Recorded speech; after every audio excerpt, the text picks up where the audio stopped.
Welcome to ஸ்ரீபாக் Srinivasan. இன்றைக்கி பார்க்க போகிறது என்னென்னா filling with foil sealing machine. இதோட யூசேஜ் பார்த்திங்கன்னா கிராவிட்டியாக இருக்கிற ஃபுட் சம்மந்தமாக ஃபில் பண்ணுறதுக்கு ப்ளஸ் சீல் பண்ணுறதுக்கு பயன்படும்.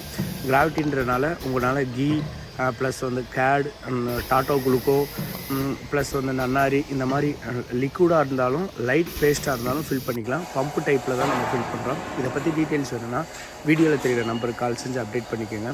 பர் மினிட்டுக்கு பார்த்தீங்கன்னா 45 பீசஸ் வந்து ஃபில் பண்ணி சீல் பண்ணிடும். உங்களோட ப்ரொடக்ஷன் பொறுத்து நம்ம ஸ்பீடை இன்க்ரீஸ் பண்ணிக்கலாம், மாடிஃபை பண்ணிக்கலாம், கஸ்டமைஸ் பண்ணிக்கலாம். ஓகே, நன்றி, தேங்க்யூ. உங்கள் ஸ்ரீபாக் சீனிவாசன். நெக்ஸ்ட் டெக்னாலஜி வீடியோவும் சந்திப்போம்.